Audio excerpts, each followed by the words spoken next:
When you think about the conservation of art, in your mind's eye, you see storage rooms full of paintings, temperature and humidity carefully controlled, armies of experts ready at the drop of a hat to repair any damage with their expertise and their resources. Nowadays, however, more and more artists are taking leave of the painter's brushes. They are moving on to new media such as video, or they're making installations of transient materials such as polystyrene, wax, and Scotch tape. Can these works be saved for art lovers of the future?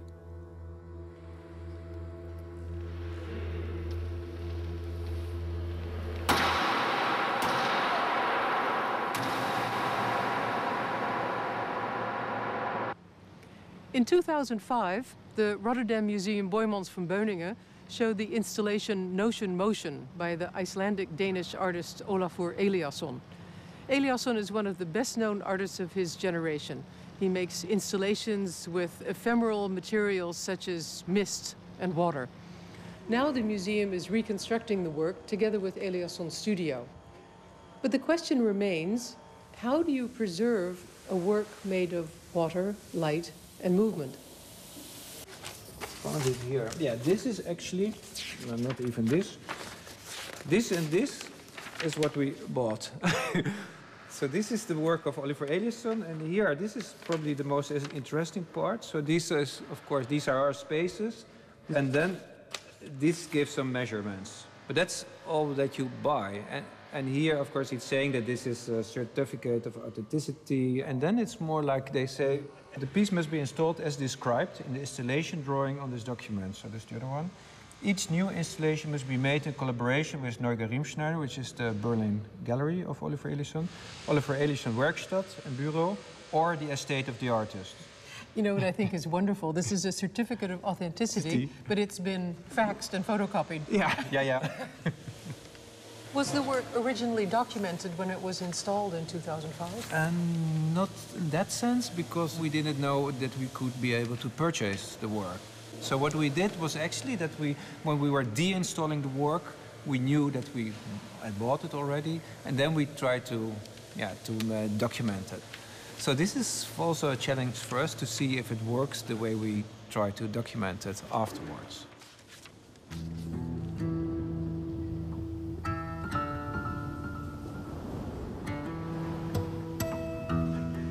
People always ask, how can you ever buy such amazing works? Because this is like 1,500 square meters of work. So, and it's made of water and light. Water, light, wood, so this kind of very poor materials. So of course it's a waste of money to keep these materials. So we more or less destroy everything, but we were keeping some samples that we thought can be useful to reconstruct the work. So what you do if you buy a work, this kind of work, which are huge installations, so you buy the concept of the work. The conservation of the concept of an artwork is a new challenge for conservators. But the conservation of contemporary art also has other issues. How to deal with artworks that are dependent on technical equipment? In the 60s, the medium of video arose. Due to the speed with which technology has been developing since, innumerable new possibilities have been created for artists. Meanwhile, however, outdated technologies make it very hard for museums to continue to show these works to the public. Exchange Fields is an interactive video installation by the American artist Bill Seaman. The installation was made and exhibited 10 years ago, and it is now shown for the second time in the Dortmunder U. Despite the fact that the installation is only 10 years old, the equipment was antiquated or had broken down. It has all been replaced, and after thorough study, the work has been digitalized. It's a very special kind of piece. There are 13 furniture sculptures in the work, and each of these sculptures kind of suggests how you might position your body with it. So it's a kind of interface strategy, a new kind of interface, this physical interface. And for each of the sculptures, there's a series of dances, a suite of different ones that all relate to the particular part of the body that's in it. And so the whole kind of idea is a loop, a kind of cybernetic loop between the person who's interacting with the sculpture, and then the image that comes up on the screen. And so you have this very strong connection to the image. Up to 4 people working together at one time.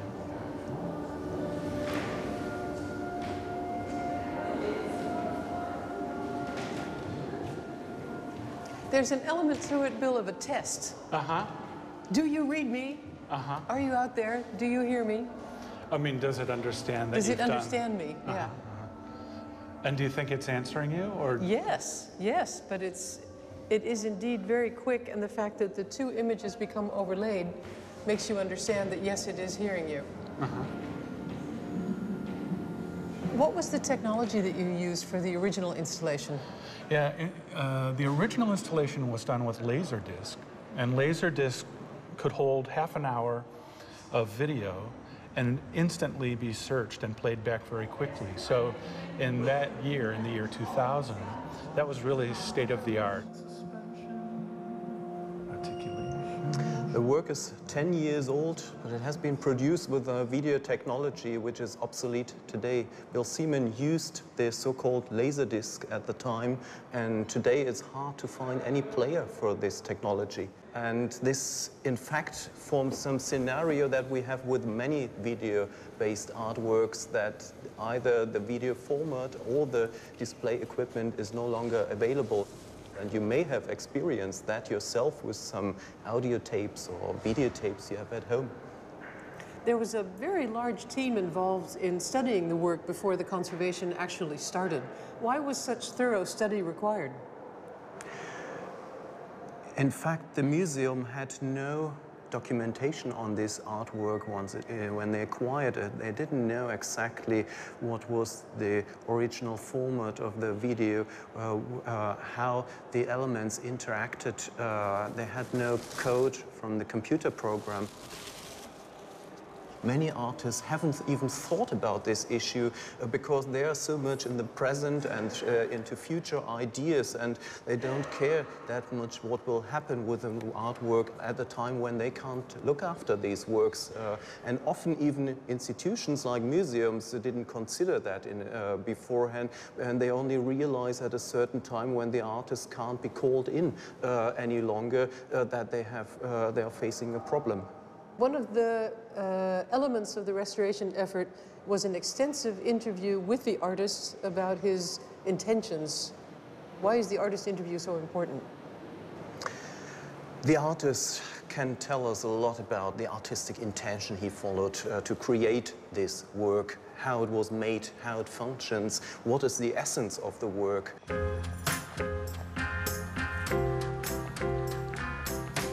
The issues of preservation, documentation, and presentation gave birth to the symposium Contemporary Art, Who Cares? At the Royal Institute of the Tropics in Amsterdam, a huge crowd of 600 international experts has gathered to exchange knowledge, ideas, and experiences on a topic that is becoming increasingly important, the conservation of contemporary art. While they are working together to get a grip on these issues, the artist Tino Segal turns the world upside down again. He calls his artworks situations. For example, museum guards or visitors turn out to be interpreters of a performance when you're passing by. Segal's works can be seen in museums all over the world, but they leave hardly a trace. The only way to see his works is to experience them yourself. Segal prohibits any kind of written documentation, photographs, or video registration of his work. We want to talk about his work, but even getting in touch with him was a challenge.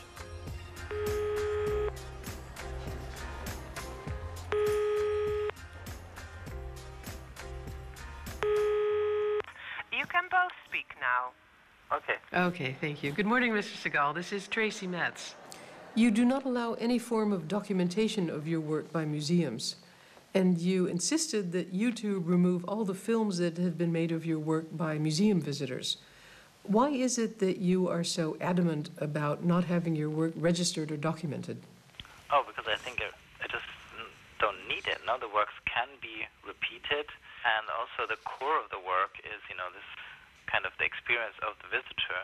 That would be something which would be lost in a video or especially in a photo. I'm much more interested into giving a precise and high quality of an experience rather than just somehow distributing it. I mean, we have enough phenomena which get distributed en masse over the globe. What happens when you sell a work? I assume you sign a contract? Who is involved? The sales contract, it's just an oral contract. Instead of a written contract, we do an oral contract, which is legally just as fine. That's why we can also get away with doing it, because it's legally actually sound. We discuss the condition, and then at the end, the buyer and Jan shake hands. Explain to me, Jan, how do you show his works without any images or documentation? It's basically quite simple. He comes to the gallery, and for days, sometimes for weeks, you rehearse with him. So instead of showing a picture to a collector or to a museum person, I've found quite a pleasure in doing the movements in front of people, even if I'm rather a shy person, I think. But doing his work in the gallery, I've really passed behind certain limits, you know, in terms of exposing yourself. I remember very well the first show we did with Tino, where we showed all kinds of small excerpts of all the works he had done until that moment. One of the works is the work called Kiss. So it's the work where at one moment, or within the piece in the gallery at one moment, and I need to say, and the next piece is guards kissing. And then my assistant came and we started kissing each other in front of the collectors or any kind of visitor. And then after that we would do the piece Kiss, so I would go on my knee and I would take my assistant on my knee, I would let her fall on the floor gently, and then we would do all these movements which are part of the word Kiss. So to do that, in order to do that, you have to kind of get over a certain kind of shyness, as you can imagine. It's also the only way, actually, to make it visible, is kind of explain it. I show it, I mean, do it.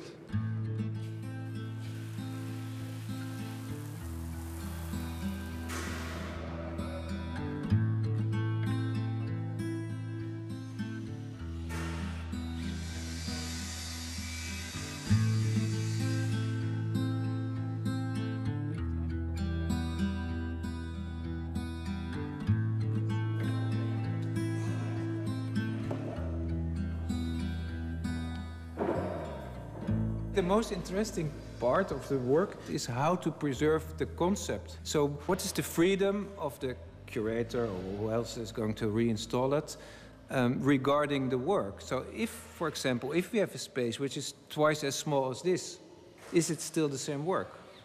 And if we're able to install it in a space twice as small as this, what's going to change?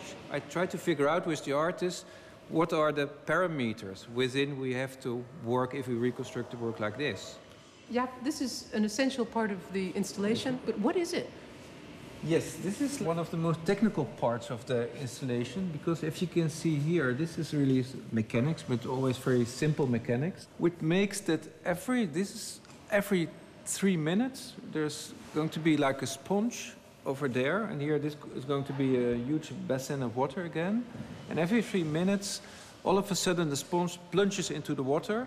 And this particular part is interesting because when it was first initially installed, this was broke every 2 days or whatever. So of course it's also like a way of adjusting, improving things. On the other hand, it's important for Edison that the mechanics are visible, that it's not like a trick. So of course, so therefore, if we make here something which you cannot see, or which is completely like computer controlled or whatever, it will definitely be different. So I think these are the parameters that we're trying to find out and to figure out how far can we go, how far does he want to go, and of course also, I can imagine that within 10 years, if we ask him, he's probably into computerized whatever mechanics, and then he will say, okay, it's good to do this. But then probably we as a museum can say, no, but then we change the work. We don't want to have this computerized mechanic. So there's always this sort of tension and discussion between the collector, in this case the museum, and the artist.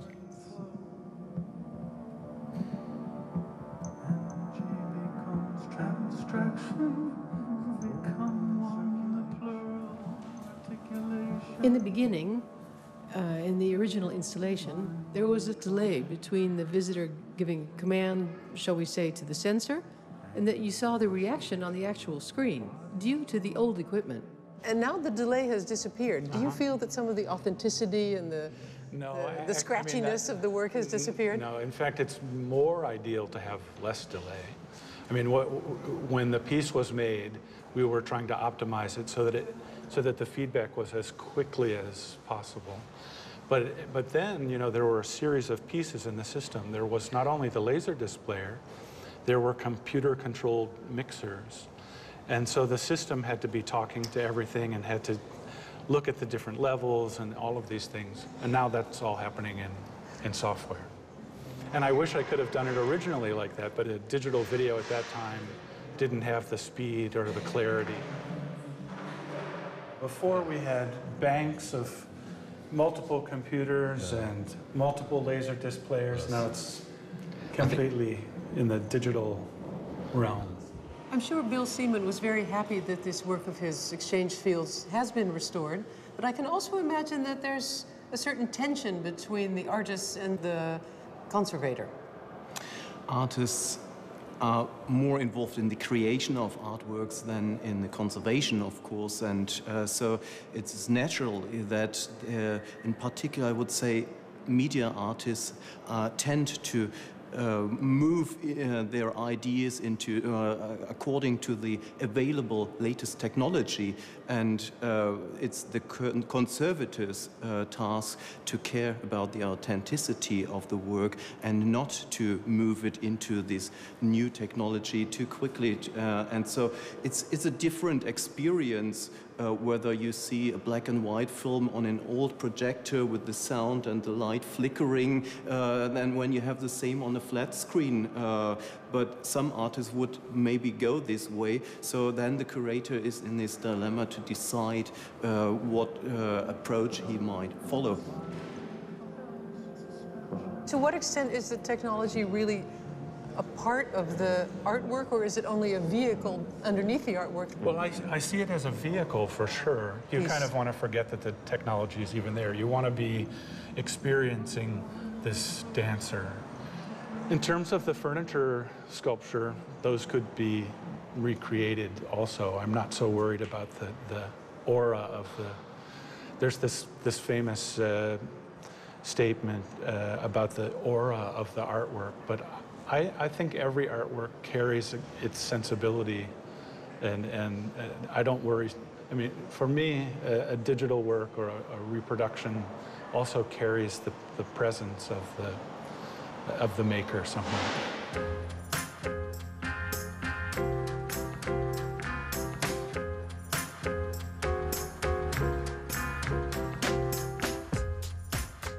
Even though you can discuss which aspects of an art piece are authentic, conservators always try to stay as close as possible to the original work.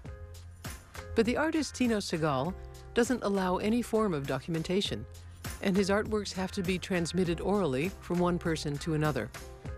Will his work be preserved for future generations?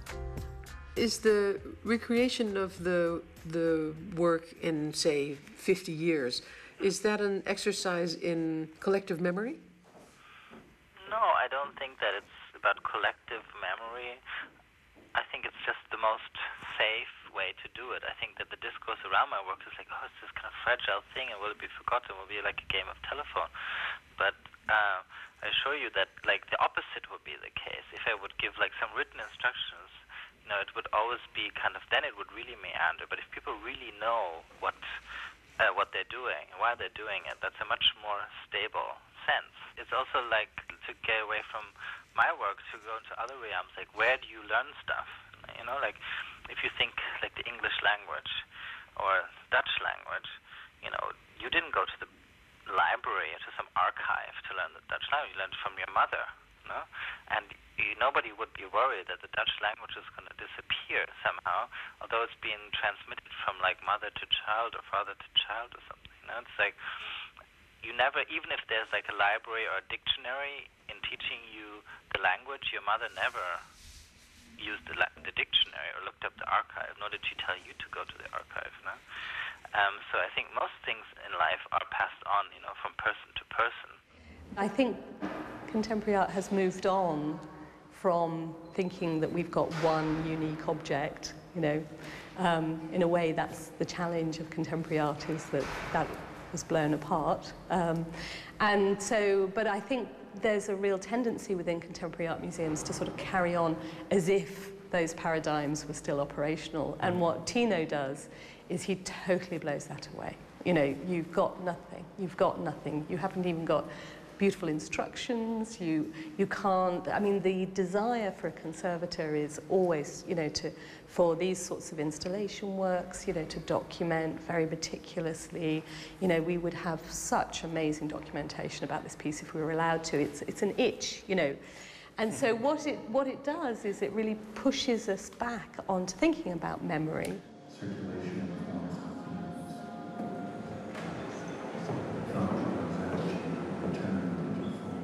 There's still the idea that a conservator, I would say, spends most of his time in a studio behind an easel, behind a painting, with a very pointed brush and does some retouching. And this paradigm has changed a lot within the last decade. The conservator for modern and contemporary art is more and more, you could call it a mediator between different professionals in the museum, technicians, curators, registrars, artists involved in trying to safeguard these artworks to the next generation.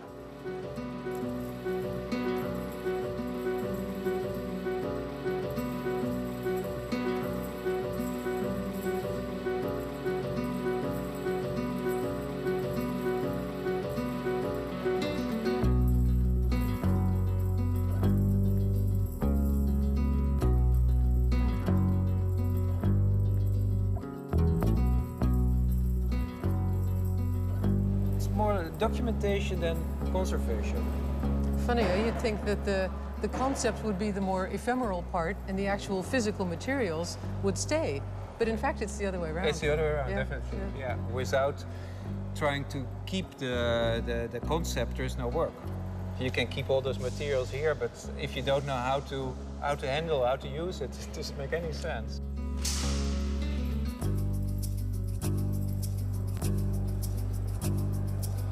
Contemporary art changes constantly, and what we need is more thorough, in-depth study of the new materials and the new technologies being involved to safeguard these works into the future. But what we also need is a more collaborative approach involving other disciplines, like, for example, anthropology, about documentation or interview techniques. And we need to continue, as we are doing now, to collaborate in an international context.